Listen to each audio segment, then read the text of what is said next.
Good morning, everyone. How you doing today? Time for another episode of Free Agency. And last time we did running back, so we're going to just move on to the next position of, I'll call it, big need.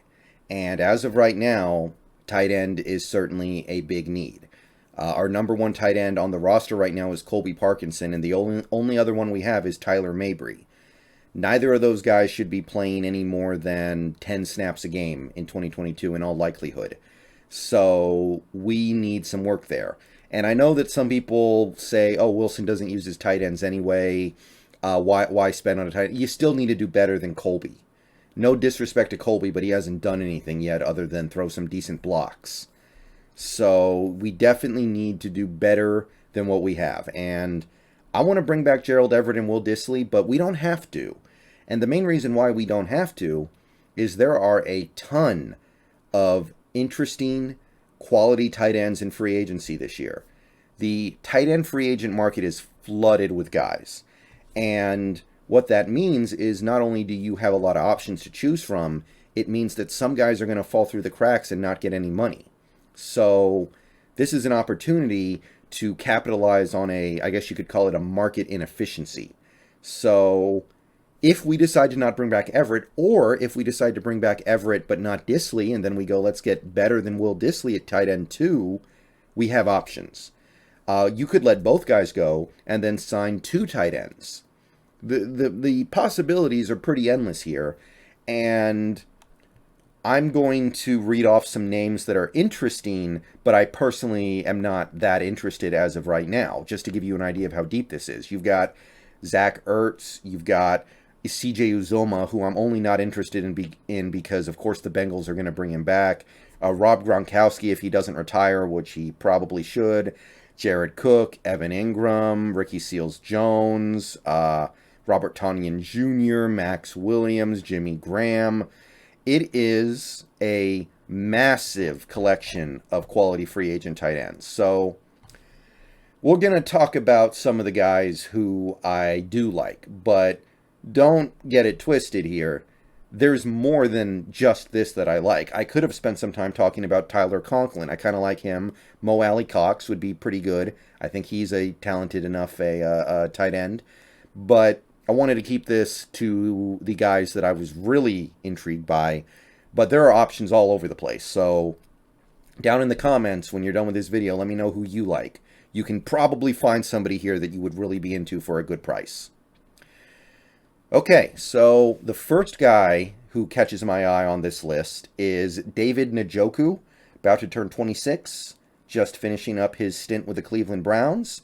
And of the free agents listed here, per likely dollar, Njoku might be my favorite. He spent 5 years in Cleveland. When he was drafted, he was considered to be super talented but raw. But those first 2 years, he had about 1,000 total yards. He had about almost 90 catches. So very productive. 2019, barely played.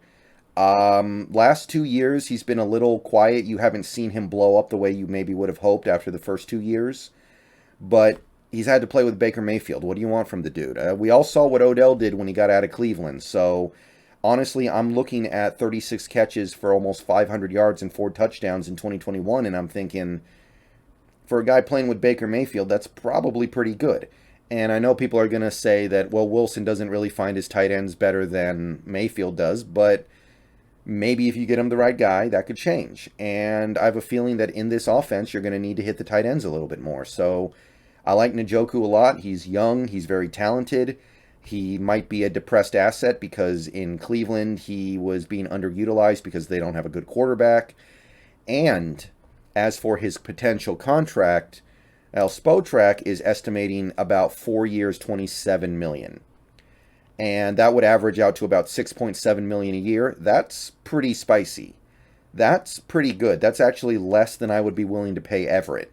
And Njoku, I'm not saying he's better than Everett, but he is younger, and he might be more talented. In fact, I'd say he probably is more talented. And there's a lot of upside there that we don't know about because he's playing with Baker Mayfield. So if you could get Njoku in here for about $7 million a year, or not even $7 million a year, I know it's a longer-term deal, but that's easy to get around. So I'm looking at Njoku, and I'm going, that's probably my number one guy if we decide to hit open free agency. The next guy would actually be somebody who's way down this list because the production just hasn't been there, but the talent is O.J. Howard, 27 years old, spent his initial years in Tampa Bay. Now that's over with, and now he's trying to actually go somewhere that'll utilize him more. He's got the size, he's got the attributes. He was a first-round pick. The first 3 years, he looked pretty good, not amazing or anything, but he was playing pretty well with Winston, making some plays, doing some things. And then Brady showed up, and he could barely get on the field because, Brady and Gronk are a thing. And he basically became an afterthought, but the talent is still there. The production of the first 3 years is there. I wouldn't mind taking a shot to see if he can re-realize this. And it's really not going to cost that much because the last 2 years he's basically been a bench warmer. Spotrac says 1 year, $2.2 million. So, I mean, you could go up to 1 year, $3 million if you need to bring him in, and I think that's totally fine. You can't tell me he won't be worth at least that. Well, this is very much a good example of a depressed asset, a guy who clearly has talent, but circumstances led to him not producing these last 2 years, and now he may very well be available for slightly more than the veteran minimum. Definitely sign me up for that. That's somebody you could bring in as a tight end 2 behind Everett or behind Njoku and then go, well, let's see if he can figure it out. If not, we're okay. Maybe we bring back Disley too. But if he does figure it out, then look out. All right. These next 2 guys I'm going to look at are guys that I would qualify as being, I'm interested if the price is right. First is Dalton Schultz. This guy kind of has it all. He's young. He's going to be 26 soon. He's been very productive the last 2 years, but he's made peanuts actually his entire career he's made peanuts, so he's looking for the payday, and he has the numbers to earn that payday if he chases it. If you take a look at what he's done in Dallas, those first 2 years, basically nothing. Excuse me. And then in 2020, Blake Jarwin went down with a significant injury, game 1. Schultz went in, had 600 yards and 4 touchdowns, despite playing most of the season with backup quarterbacks. And then in 2021, getting to play the whole season with Dak, he had almost 80 catches, 800 yards, 8 touchdowns. I think he played pretty good in the playoff game too. And I think he's a capable blocker as well. So Dalton Schultz might be the best free agent tight end, but with that comes the problem. As the best, he's probably going to get paid. And Spotrac thinks he's really going to get paid. They think he's going to get 4 years, $51 million. They think he's going to become one of the highest paid tight ends in the league, which is very believable based off how he's been playing. Remember, he's competing for catches in that offense with guys like CeeDee Lamb, Amari Cooper, Michael Gallup, and still he produces. 800 yards in that offense for a tight end is no joke.